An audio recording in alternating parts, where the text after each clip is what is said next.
Good evening and welcome to the Nevis Newscast. Today is Tuesday, April 14th, 2015. I'm Donis Wilkinson Keynes.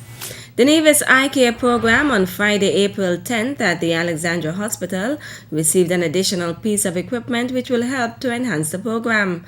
The Four Seasons Resort Estates Homeowners Association donated the selective laser trabeculoplasty SLT machine. Medical Director of the Nevis Eye Care program, Dr. Raymond Hubie, outlined the use of the machine. The SLT laser is used to treat glaucoma and hopefully can help glaucoma patients maintain their vision. Sometimes the eye drops for glaucoma aren't enough, and sometimes the laser works better. So it's nice to have another alternative for treating folks with glaucoma. This has been shown to be a very safe and effective treatment. Representing the Four Seasons Resort Estates Homeowners Association was Director of Residences Scott Trent. On behalf of the Four Seasons Homeowners Association, we were very excited to be able to donate this piece of equipment to Dr. Hubie and the eye clinic and the island of Nevis. Trent then handed over the keys for the new SLT machine to Dr. Hubie. Meantime, Medical Officer of Health Dr. Judy Nisbet expressed gratitude on behalf of the Ministry of Health to the Four Seasons Resort Estate Homeowners Association for the timely donation and said she hopes the partnership would be an ongoing one. On behalf of the Ministry of Health, I'd like to say how appreciative we are to the Four Seasons Homeowners Association for this very generous gift to our eye care program.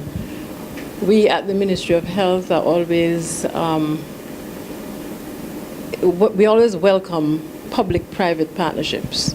And this private partnership that we have established now, hopefully, with the Homeowners Association will go a long way in ensuring that our eye care program goes forward. This piece of equipment, I know, is going to be assisting us in preventing glaucoma, or treating glaucoma, should I say, along with our traditional methods of using eye drops. So therefore, we will be preventing blindness here on Nevis. And I want to say again, thank you very much for your generous gift to the Ministry of Health. Medical Officer of Health, Dr. Judy Nisbet. The Honorable Mark Brantley has registered his appreciation to the governments of Cuba and Venezuela for continuing to partner with St. Kitts and Nevis to provide quality health care to the Federation's residents. Brantley was speaking in his capacity of Minister of Foreign Affairs as he addressed the 7th Summit of the Americas on Saturday, April 11th.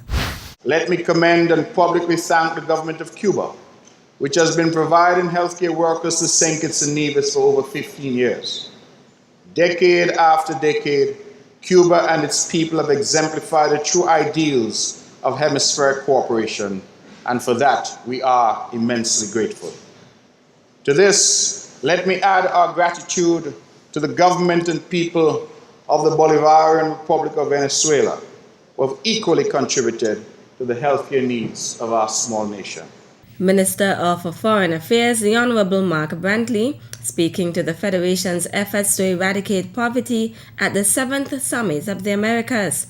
Brantley, who also serves as Minister of Health in the Nevis Island Administration, said health is inextricably linked to poverty, and the government of St. Kitts and Nevis is cognizant of the fact that a healthy population is a prosperous one. A workshop which began yesterday at the Department of Education aims to train business operators in the use of computerized management accounting systems for micro, small, and medium-sized businesses. The workshop, scheduled to run from April 13th to 22nd, is being funded by the Caribbean Development Bank's Caribbean Technological Consultancy Services and the NIA's Small Enterprise Development Unit. Alexa Pemberton and Catherine Forbes are the facilitators. The workshop will be held over 8 4-hour sessions, during which participants will learn how to use QuickBooks to assist them in better record-keeping methods. The workshop is intended to be a very practical and interactive one. It is hoped that at the end of these 4-day sessions, you, the participants, will be much better able at keeping financial records. Ken Williams, Deputy General Manager of the Nevis Cooperative Credit Union, outlined for the participants the importance of good financial management. The Small Enterprise Development Unit falls under the Ministry of Finance, of which Colin Doerr is the permanent secretary. He says the workshop comes at a critical time as the Nevis administration is to strengthen small enterprises. I want to welcome you again. I want to encourage you to take advantage of it, and I want to encourage you to be interactive and to ensure that the next 8 days will be successful, productive, and that when you leave this workshop, you can go and encourage other persons to get on board with the system, get computerized in their business entities, so that in the end, we can have a private sector which is productive, which is pushing the economy forward. We don't believe that government, which would always be the one who doing it. We will provide the infrastructure, but in the end, we are only providing the infrastructure for small business like yours to pop up, grow, become a large business, become the major employers in the economy, and push the economy forward. According to Doerr, there are plans to train another group of participants. The workshop over the next 8 days could have only facilitated 15 persons. So I wanted to see yourself as the fortunate 50, because we had a list of over 50 where we have to strike out. But in our striking out process, we had to look at those entities that we see would have a significant effect on the economy in the short term. And therefore, that is why you were selected, because we look at your track record, we look at what you are doing, how you're going to impact the economy going forward. It is not going to be the end. After this 15, even if we don't get the assistance from CDB, it is our intention to have an ongoing process whereby in-house we continue training a second batch, because our intention is to ensure that all small businesses in the medium term have some kind of accounting system. Doerr also thanked the Caribbean Development Bank, which continues to partner with the NIA to give support for the growth and development of small businesses within the economy. Coming up after the break, ban placed on agricultural products from the Dominican Republic. Stay tuned.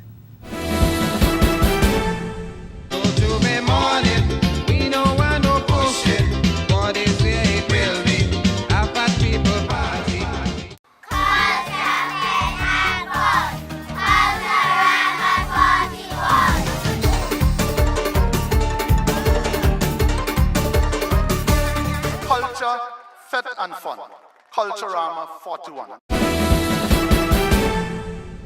Welcome back.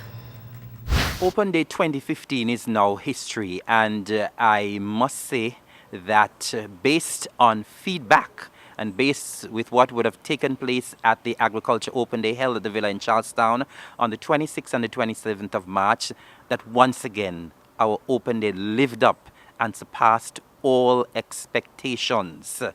It was indeed a resounding success. We've had excellent feedback from members of the general public, persons who attended the Open Day. We've had feedback from persons at the Open Day itself. We've had feedback after the Open Day. And the general consensus is that once again, the Department of Agriculture lived up to the expectation of, once again, a very high quality event. That was Permanent Secretary in the Ministry of Agriculture, Eric Evelyn, speaking about the recently concluded Agriculture Open Day. According to Evelyn, the 21st Agriculture Open Day surpassed expectations. Based on our returns from the Open Day, based on our organization, we know that the Open Day actually surpassed our expectation this year, and it actually surpassed what we did for our 20th Agriculture Open Day last year. We would have had increased revenue from our gate receipts, from the plants sold from the propagation unit, from the agro-processing center. Of course, the new line of flowers that we introduced this year, that was a major hit. And we would have seen increased returns from the raffles that we had and from our provisions and vegetables that we sold from the department, and many of the other areas that we were selling. And so, all in all, the open day was a resounding success. Evelyn says the food preparation demonstrations continue to improve, and this year there was a record of 8 demonstrations. He expresses thanks to sponsors, participants, and the general public for supporting the open day. We are indeed very thankful to all of our sponsors for once again assisting in whatever way possible, and to all of the participants of the open day we want to say a very hearty thank you, and the overwhelming support we had from you, the members of the general public. Everything showed that this year we lived up to our expectations, and you came out in your numbers and supported us overwhelmingly. So we want to say thank you to everyone in whatever way you assisted for making Open Day 21 the huge success that it was. The 21st edition of the Ministry of Agriculture's Open Day was held under the patronage of long-standing employee Roslyn Cranston with the theme Strengthening the Drive Towards Food Security. Meantime, an appeal is being made to nationals of the Dominican Republic who reside in Nevis to desist from bringing agricultural products from that country into the Federation. The call comes from Permanent Secretary in the Ministry of Agriculture, Eric Evelyn. We at the Departments of Agriculture in St. Kitts and Nevis have been made aware of a recent outbreak of the Mediterranean fruit fly in the Dominican Republic. And as a result of that, a ban has been instituted on all agricultural products, and I say all agricultural products coming from the Dominican Republic. The ban has been instituted at the federal level, which means it applies to both St. Kitts and Nevis. He notes that the Mediterranean fruit fly and all fruit flies are a major danger to the fruit industry. Fruit flies spell bad news for the fruit industry. The fruit flies, once they affect the fruit, they affect the marketability of the fruit, they affect the consumption quality of the fruit, and most of all, it also affects trade. And so it has become necessary for us to put this ban in place to prevent the Mediterranean fruit fly from getting here. We all know that St. Kitts and Nevis are very small islands, and once pests get into these islands, they spread very rapidly. And so we are hoping that through this ban we can prevent the Mediterranean fruit fly from entering the shores of St. Kitts and Nevis. Evelyn is appealing to residents to cooperate with the Department of Agriculture. We are aware of the fact that nationals do travel back and forth quite regularly, and we are asking members of that community to kindly do not bring any agricultural items back from the Dominican Republic when you travel there. I know that over the years we have had excellent support and collaboration from the Customs Department, and we have been in contact with the Customs Department, and so we will be getting the necessary support from the Customs Department to ensure that when nationals, or even if you're not national of the Dominican Republic and you're visiting and you're coming back to St. Kitts and Nevis, that you do not bring any agricultural items. So we look forward to your support, and we are hoping that we will continue to do our best. Our quarantine departments in both St. Kitts and Nevis have been doing a fantastic job over the years in keeping exotic pests at bay, and we are hoping that we will continue to ensure that the Mediterranean fruit fly and all other exotic pests remain out of the Federation of St. Kitts and Nevis. The ban is inclusive of all fruits, vegetables, seeds, grains, cut flowers, and branches. The Federation's 267 registered crop farmers have been advised by the Department of Agriculture to monitor their fields for the presence of the insect. The Department of Agriculture also has an ongoing invasive alien species sensitization program for farmers and an active fruit fly surveillance program at ports of entry and within other areas of the sector to ensure national food security. And finally, Nevis's Ecstasy Sounds captured the 2015 Black Sand Nocturne competition title over the Easter weekend in St. Kitts for the third consecutive year. In an interview with the Nevis Newscast, Marvin DJ Woodis Lewis spoke about the experience. We recently won the Black Sand Bangalang Nocturne competition for the third time, 3 years in a row, not less than 3. Understand me? And the experience was good because in playing in the dance, it's just playing music. But when you're in a competition, you have criteria, everything got to be on point, no mistakes, and the whole 9 yards. And it was good to see that a sound from Nevis. Understand me? Went to St. Kitts and won winning 3 years in a row. I feel good within myself. Ecstasy Sounds, also popularly known as Build Vibes Machine, was established in 2011. Jason selector Matt Wallen explained how they got the nickname. It started all over at Rumors, where we used to play like every Thursday after karaoke. You understand me? And like we would play from maybe 12 till maybe 4 to 5, or sometimes 6 in the morning. So it's like we have these wide amount of hours to play music for. So we take with time build a vibes. You know what I mean? We slowly go into a household name, like let me say Pampers and Huggies and all those stuff, because it's like sometimes we walk through the streets and some of the youths, them, I don't even know them, are going to high school, and they're like, yeah, what is Build Vibes Machine? And I like, yeah.